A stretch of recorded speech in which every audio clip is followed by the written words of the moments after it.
বর্তমান অবস্থা খুবই খারাপ। আমাদের আমাদের মনে করেন যে কি বলবো, ডিমের দাম 6 টাকা, 6 টাকা 50 পয়সা, অথচ আমাদের খরচ পড়ে 9 টাকা 50 পয়সার মতো। খাদ্যের দাম বেশি, ওষুধের দাম বেশি, কারেন্ট বিল বেশি, সবকিছু দিয়ে আমরা অবস্থা খুবই খারাপ অবস্থায় আছি। আমার ধরেন বিগত 8 মাস যাবত এই অবস্থা চলতেছে। আর দু এক দু এক সপ্তাহ দেখবো এভাবে যদি বাজার থাকে আমাদের মুরগি বিক্রি করতে বাধ্য হবো, তাছাড়া কোনো আমাদের পথ থাকবে না। আমার 30 লক্ষ টাকার উপরে ইনভেস্ট করা আছে, মানে 4,000 মুরগি আছে। আপনার আমাদের তো মানে চড়া সুদে লোন নিয়ে আছে, কারণ বিভিন্ন এনজিও থেকে লোন নিয়ে খামার করা হয়েছে। এখন যে আমরা কি অবস্থায় আছি, এখানে লোন দিতে পারতেছি না, এখানে খাবার দোকান দিতে পারছি না, ডিমের দাম কম, আমরা অবস্থা খুবই খারাপ অবস্থায়, আমাদের ভাষায় প্রকাশ করার মতো নাই যে কি অবস্থায় আমরা আছি। আমাদের এখন এই যে বিগত 8 মাস যাবত যে অবস্থা, তাতে আমার 10-15 লক্ষ টাকার মতো লস হয়ে গেছে। আমাদের ডিম উৎপন্ন করতে 9 টাকার উপরে, 9 টাকার নিচে না, 9 টাকার উপরে বিক্রি করতে হয় 6 টাকা।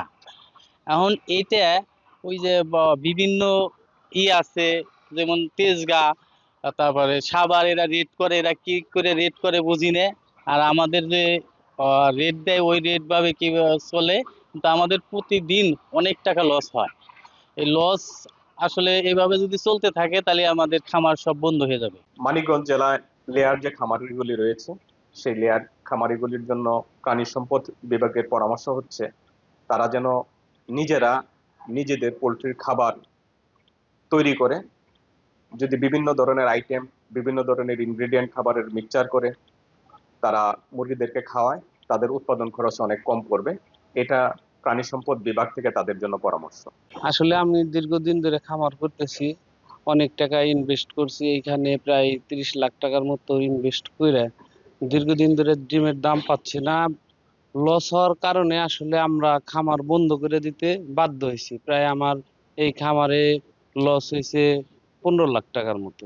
এখন বাধ্য হয়ে পরিশেষে আমি খামারই বন্ধ করে দিছি। আসলে আমার আর ব্যবসা করার মতো অর্থ নাই। এখানে মনে করেন যে এই অত্র এলাকায় অনেক খামারিরা দিশেহারা হয়ে পড়ছে, তাদেরকেও আস্তে আস্তে তারাও এই খামার বন্ধ করে দিতেছে।